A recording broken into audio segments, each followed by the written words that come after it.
This is episode 305 of Mitolife Radio and the first show of 2025. This is the longest break that I've ever taken from this podcast. I started this thing in 2019 and I've only ever taken off a month, even in the most chaotic times of my life with moves cross country and huge life changes. But this life change that I've been going through since I purchased this new mountain middle of last year has been by far the greatest. And I won't go into the story of why I moved from my off-grid lake house to over 100 acres. That's in the show entitled Why I'm Building an Underground Bunker. And that is episode 292 if you want to check it out. It's a little bit over a half an hour. And I talk about a lot of interesting things related to healthy home, including the building materials and my plan for heating and airflow and all of that stuff. And then, of course, the backstory of why I decided to move in the first place is in that show. If I had to summarize it, though, in an elevator pitch, the main reason why I decided to move, yes, it's 5-6x the amount of acreage I had before. It's on grid, which is nice to have. It's a huge luxury. While civilization is still here, I don't think 100% off-grid living is optimal. It's a great skill. It's good to know, but ideally you enjoy the best of both worlds and you have your battery bank and inverters and solar panels, but you also have the grid to pull from, which is amazing if you have a electric hot tub, 220 volt, or a sauna or float tank, hyperbaric chamber. I have all of those things and they all suck a lot of power. I am still a fan of wood burning saunas and wood burning hot tubs. The wood burning hot tubs aren't as cool because the jets aren't really there unless you get really creative. But the wood burning barrel sauna, that is still by far my favorite. And I've tried pretty much every type of sauna out there. Currently, I'm using a steam sauna from the same company as the wood burning. It's called Redwood Outdoors. I'm not an affiliate. They're just a great company that make a great product. And I'm using the 8 kilowatt Harvia heater that's filled with stones. And those stones soak up the heat and then you could splash water on. But it's absolutely not the same thing as the wood burning sauna because there's these heating elements that are going up into the rocks. And I generally wait till those are off and even not red hot before I splash water on. With the wood burning, what's cool is obviously there's no electricity. And so you can pretty much splash unlimited amounts of water and I'll just basically megadose the steam in there and it feels very healing. I just feel like I get a much deeper sweat in the wood burning sauna than I do any other type of sauna. And it's surprisingly more comfortable, definitely more comfortable than the incandescent sauna tents that are out there. For me, wood burning steam sauna is the easiest to do, the most comfortable. So I'll be putting that over by my underground bunker. And that whole project will commence. I had to fire 2 concrete people. One of them stole a substantial amount of money and just went on the run. So I'm on the 3rd concrete company. This one seems to be legitimate and actually won't just take my money and run. And that will start middle of this year, basically when the restrictions come off the road here in North Idaho. There's a mud season. And so big, heavy rigs like concrete trucks cannot legally drive on the road when there's a lot of landslides and mud going on. So once that's lifted, then it'll be full steam ahead, pedal to the metal, to extending my bunker out from about 4,500 square feet to about 8,000. And while that seems like a lot of room, a substantial portion of that is going to be my boiler room, like a wood furnace room, to power the hydronic floor heat. And that's going to be a lot of floor heating going on. And I'm going to use wood with propane as a backup. So I'll be storing a lot of wood in the bunker, and all of that, all my utility stuff will take up a good amount of space. So that's why I'm going bigger.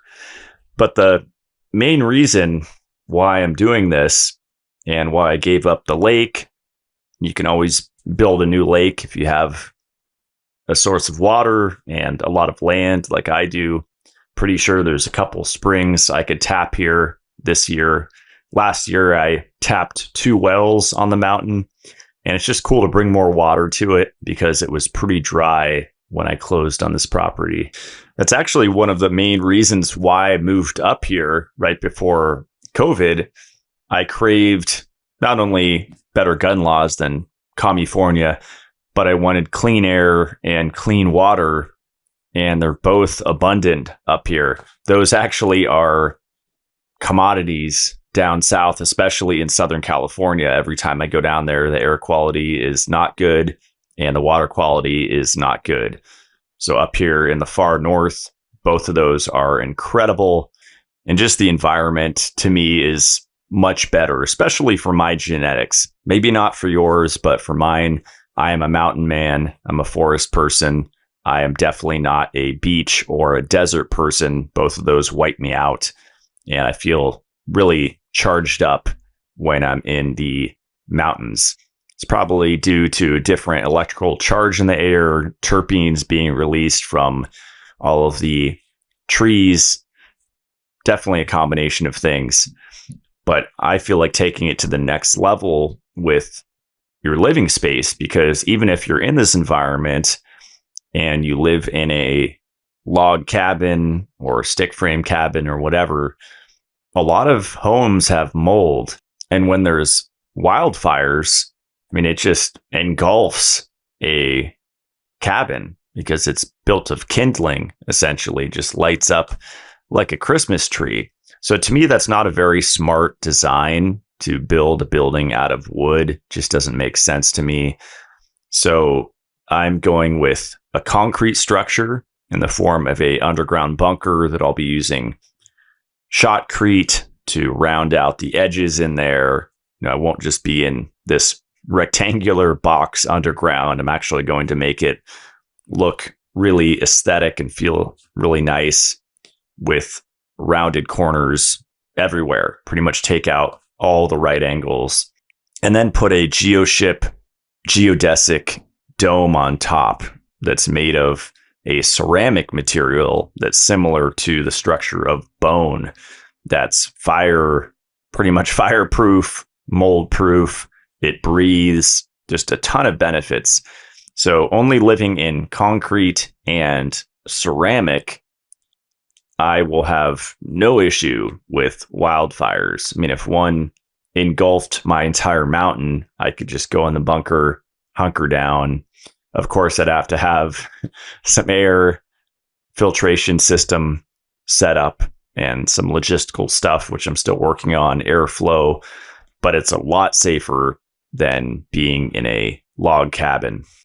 But I have redundant backup plans. That's been the whole theme since I bought this mountain. So I've purchased a lot of things, an excavator, a dump truck, even a 4x water truck that can go off-roading, that could hold thousands and thousands of gallons of water. So I could basically be my own firefighter on the mountain. I just love being prepared. That brings me the most fulfillment out of anything in life, just to know that no matter what happens in the world, I am secure with food and protection from other people and energy sovereignty, my ability to make my own electricity as long as there's sunlight, and basically unlimited water supply. I scored with 10 to 12 gallons a minute here on my well that's going to feed my bunker. It's been really difficult to juggle Mitolife stuff, and I had to put this podcast on a total hold because this is such a massive project. I've had dozens of people over the course of the last 7-8 months working here on the mountain. A lot of time and money going into this whole project. But the ultimate goal is to produce food that I could sell locally, host retreats here. So the current cabin that I'm living in will be a guest cabin for friends, family, and future health retreats. I'm hoping that I could host at least one of those this year and get some people to visit and just have fun and educate on all the things I've learned in the last 15 years. The singing bowls in the pyramid are just insane. That's a total body healing. Video really doesn't do it justice. It can't pick up the quality of audio that's created from those crystal singing bowls resonating in that giant underground pyramid. People that have been following me for years have probably noticed that, especially in the last year, I've been posting a lot less on Instagram as the main platform that I'm on.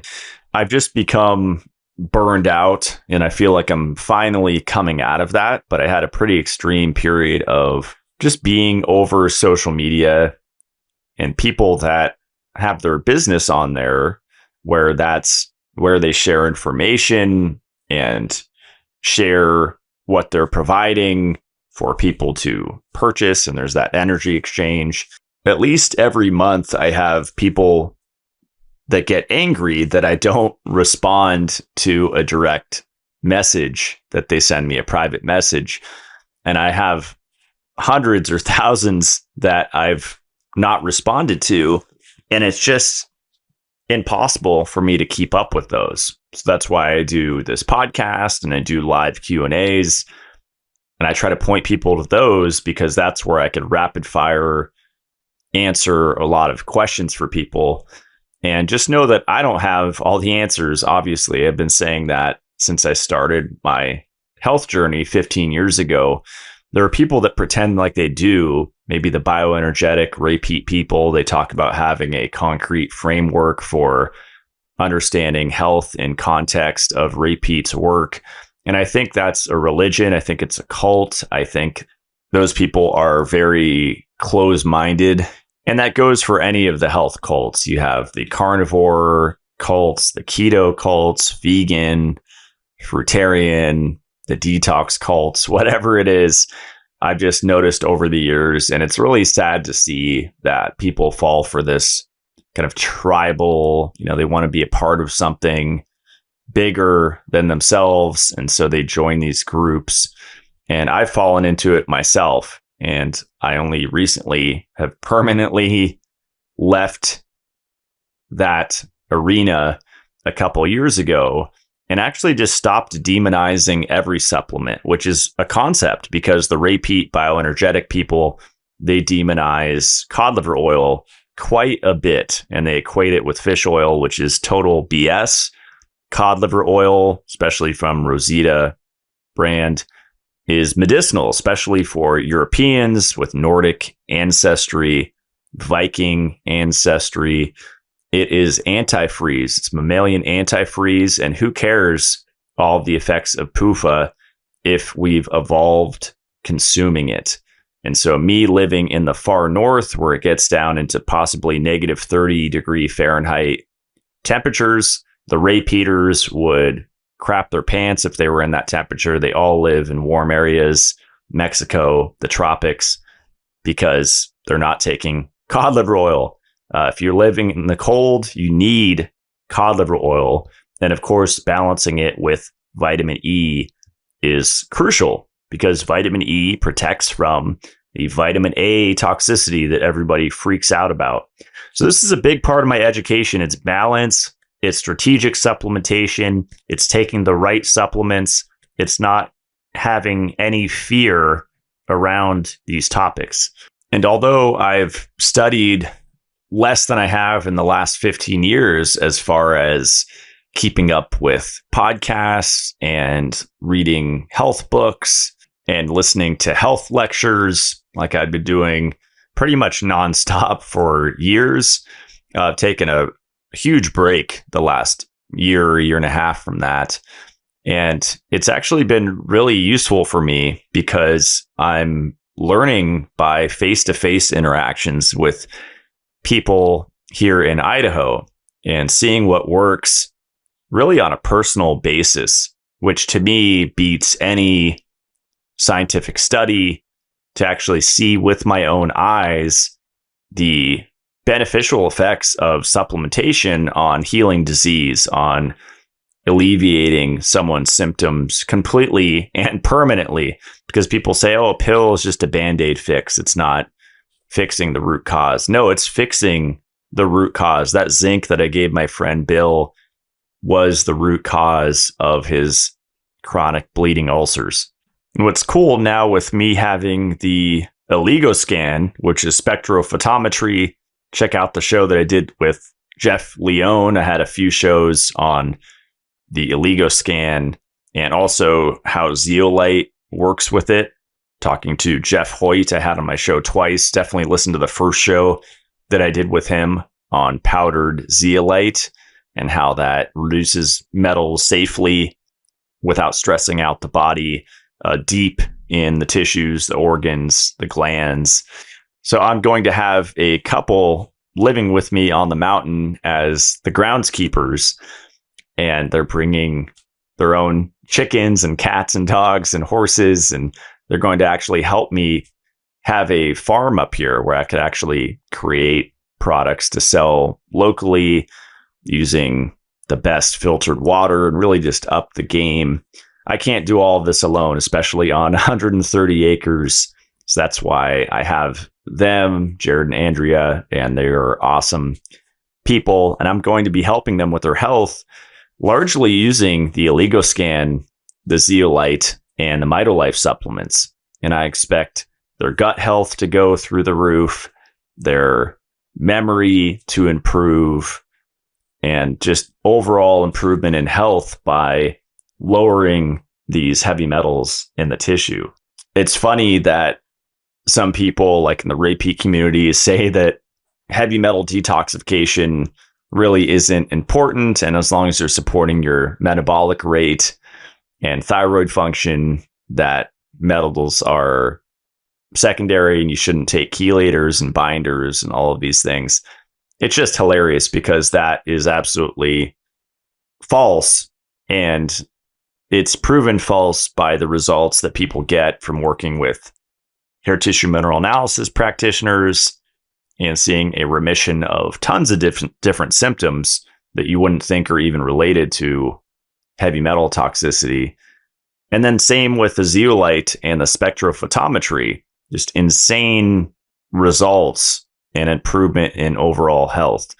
And who's to say that you can't do both? Work on increasing your metabolic rate and consuming enough carbohydrates to support your levels of stress in your life, eating enough protein, and at the same time do detox protocols that actually work, like my CLF protocol, maybe ozone, rectal ozone, ear insufflation, using a sauna, upping your magnesium levels with consistent magnesium baths, and or sensory deprivation float chamber, which is like the ultimate magnesium bath. I have 950 pounds of magnesium sulfate down in my basement, circulating in there 24/7. We can do all of it at once. It doesn't have to be this black or white thing where we say, take out all the supplements because some could be allergens. That's mostly your Amazon supplements. It's the ones that you're buying from third party where it could just be placebo in there if you're not buying from the actual brand itself. If you're taking the right supplements and you're using the right tools to detox, you will see massive changes in your health, massive improvements, even without improving your metabolic rate, even without improving your diet at all. You should still do that. But if someone's eating McDonald's and they add in Mitolife Poof for Protect vitamin E mixed tocopherols, they will see a massive improvement in their health, even if they're eating McDonald's. There's a lot of people out there that aren't selling supplements, that are selling a lifestyle They're selling a philosophy that if you follow it, then you will experience health most likely, and to not get lost in all of these other philosophies that are out there in the natural health world, which there's a kernel of truth in there, but everybody is so individual, which is cliche, but it's true. And what works for you now might not work for you in a year or 5 years or 10 years, because we are spiritual beings. We're not just physical, mechanical robots. So having that inherent dynamic nature to us, we have to constantly assess if what we're doing is working. And if it's not, even beyond logical reasoning, then change it up and experiment. And who cares about all of the naysayers that try to tear you down, like they've tried to tear me down for trying low carb like I did in 2023 and measuring with the continuous glucose monitor and finger prick glucose monitors. I encourage you to experiment. And that's why I have so many different points of view on this podcast. A guest that I just interviewed that will be posted here in a few weeks, he complimented me on how I don't just have one perspective on my podcast, that I actually have a multitude of different opposing views. That way people can make up their own mind. We need unbiased sources of information, not just coming from these health cults. So I hope that my podcast serves as a reminder to always come back to balance and always challenge your own beliefs, no matter how dogmatic you are about them. Probably the oldest dogma out there as far as natural human health is the whole food argument, that ideally we should be taking less and less supplements with the ultimate goal to get off supplements. And I think that's completely wrong and actually shows ignorance of the current state of the world, because it's not only that the soils are deficient, it's way more than that. And the people that believe that dogma don't understand the bigger picture. They're just focusing in on that one deficient soil argument, which doesn't really matter. It's really the toxicities that cause deficiencies, because metals compete for beneficial minerals for enzyme binding sites. And your mercury, lead, your cadmium, you're going to displace magnesium and zinc and selenium and all of these beneficial nutrients, while also increasing your burn rate of vitamins, which is rarely talked about. So your COVID infection, whatever that bioweapon is, you're not only going to wipe out your intestinal bacteria with that infection, especially if you got it 5-6 times like myself every other week here on the mountain since I've purchased this back in June timeframe. Somebody's been sick literally every other week. And it's not just a cold or a flu. It's the muscle aches. It's all the symptoms that go around with that bioweapon. And that depletes everything. And that's clear in the literature. It depletes vitamin K2, vitamin E, vitamin A, vitamin D is heavily focused on, but that's to me probably the least important one. And also your B vitamins. And so supplementing is necessary to rebuild. And supplementing is necessary not only to rebuild, but for maintenance, just living on this planet. Unless you go, to a different realm and go, to Antarctica, go in the inner Earth or wherever that place leads, then maybe you can escape the, getting sprayed from the sky every single day with these crazy compounds and metals that actually cause deficiencies. But good luck getting all your nutrition from whole food, because it doesn't contain enough.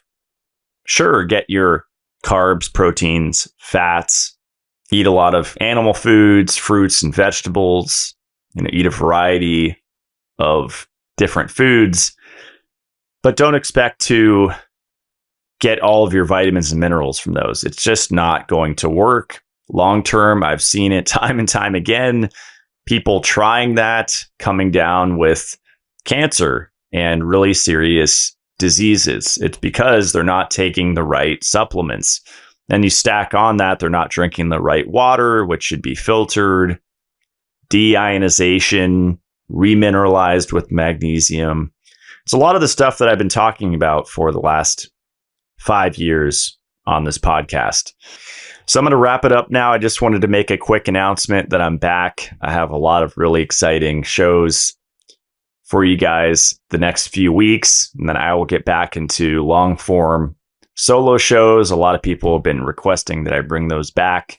I am Matt Blackburn, and this is the Rogue State of Mind, formerly known as Mitolife Radio. Check out my website, matt-blackburn.com. Mitolife.co. A lot of good stuff on both of those websites. I'm Matt Blackburn on Instagram, where I post stories daily, and I'm trying to get back to being more consistent with posts, or I might just start doing more consistent live question and answer sessions there. So I'm excited to get back to this. I actually enjoy what I do. It doesn't feel like work to me. And when I'm not consistent, it actually makes me tired and wears me down. So I hope to get more energized getting back into this and sharing perspectives that need to be out there in the natural health world. I'll see you guys next Friday. Stay supercharged.